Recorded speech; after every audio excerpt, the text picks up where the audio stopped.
장관님께 질의하겠습니다. 공기업 사장 선임 시 국토부 주주로서의 제 역할을 하고 있는가? 위기 극복을 할 수 있는 국토부의 의지가 있는가? 아니면 국토부의 내 식구 감싸기가 국민 정서상 맞는가? 이것이 대한민국의 미래를 위해서 바람직한가에 대한 부분으로 몇 마디 질문을 하도록 하겠습니다. 먼저 결론을 내리겠습니다. 인사가 만사라는 결론을 내리면서 장관님께 묻겠습니다. 우리나라 공기업의 부채 문제 위기 수준이라고 100번 1000번을 이야기해도 부족함이 없을 만큼 맞죠?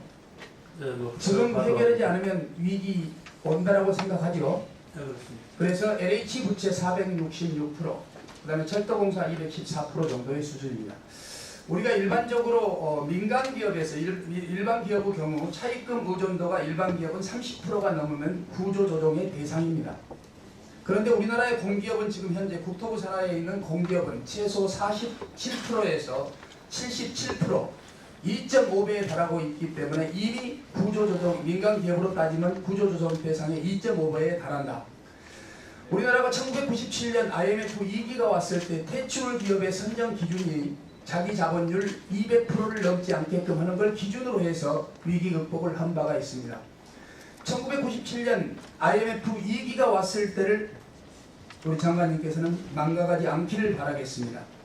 지금 현재 우리나라의 공기업의 현재의 이치는 우리 공기업이 뿌려놓은 씨앗에 대한 결과가 현재의 공기업에 대한 이치입니다.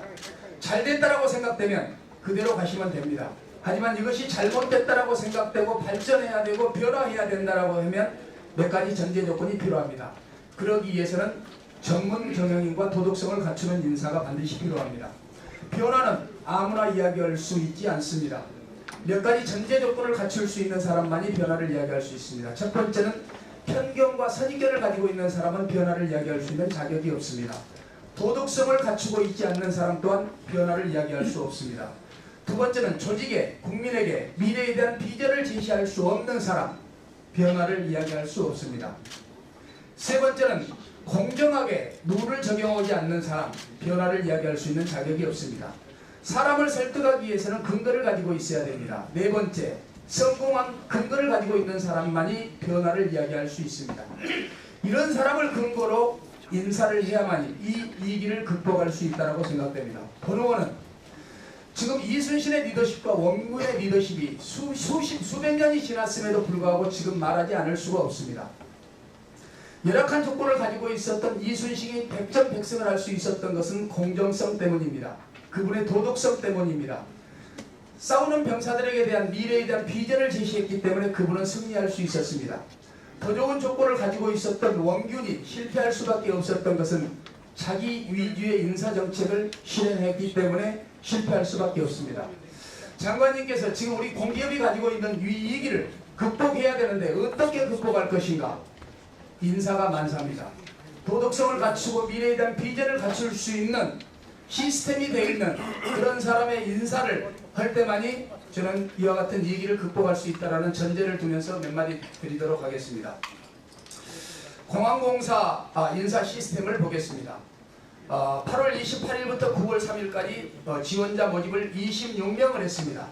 그 중에서 6명을 선발했습니다.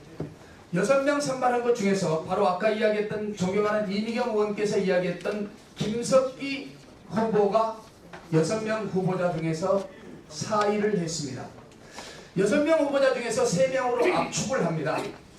3명으로 압축을 하는데 윤하준 658점, 오창환 654점, 김석기 652점, 이 중에서도 3위를 합니다. 그런데 또 2명으로 압축합니다. 그럼에도 불구하고 김석기 후보는 2명의 후보에 다시 들어갑니다. 2명의 후보가 공공기관 운영위원회에서 심의해서 최종에 1명의 후보를 선정합니다. 이 1명의 후보를 선정하기까지 김석기 후보의 선정 과정에 국토부의 주주로서의 제 역할을 했는지 장관님께 묻고 싶습니다. 간단하게 답변해 주시죠.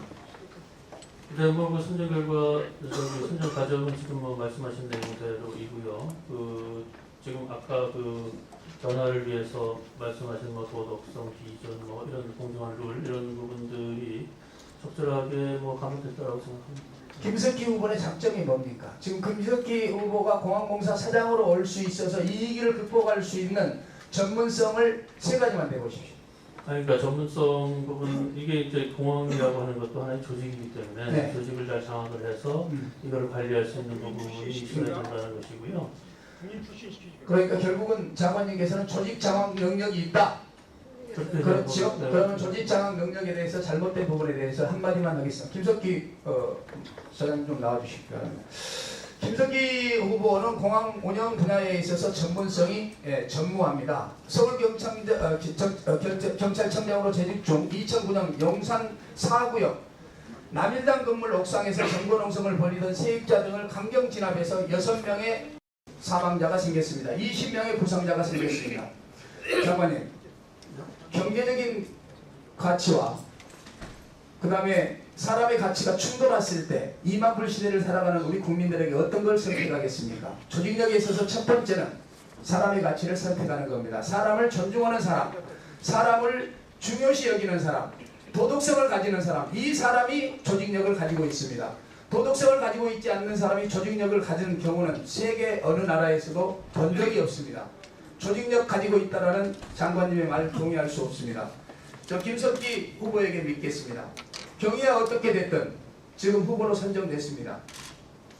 2009년 용산 사태로 억울하게 죽었던 부부에 대한 김석기 사장님의 사죄가 있었습니다.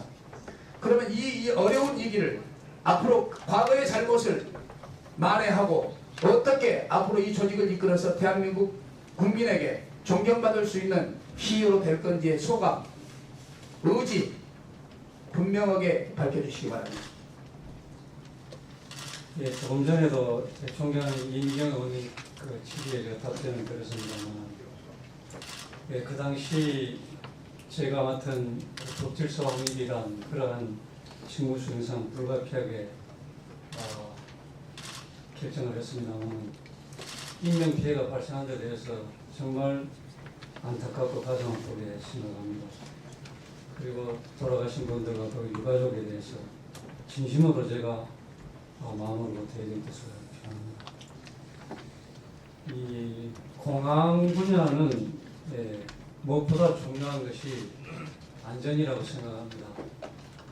이 공항공사의 목적이 항공수송의 원활화를 통해서 우리 국민경제발전과 국민복지에, 국가경제발전과 국민복지에 기여하는 것입니다. 이 공항을 이용하는 고객들의 안전과 편리와 우리 공항의 가장 중요한 임무라고 생각합니다. 저는 경찰에 재직할 때 외사 분야에 오래 종사를 했습니다. 외사경찰은 공항하고 밀접한 관련이 있습니다. 네, 됐습니다. 충분합니다. 예, 그리고 제가 조직 내부를 잘 추스려서 전 직원들이 하나의 마음으로 조직의 목표를 향해서 잘 나갈 수 있도록 조직 관리를 실시하기 위해서 우리 한국공항공사가 한 단계 더 성장 발전할 수 있도록 최선을 다하겠습니다. 예, 됐습니다.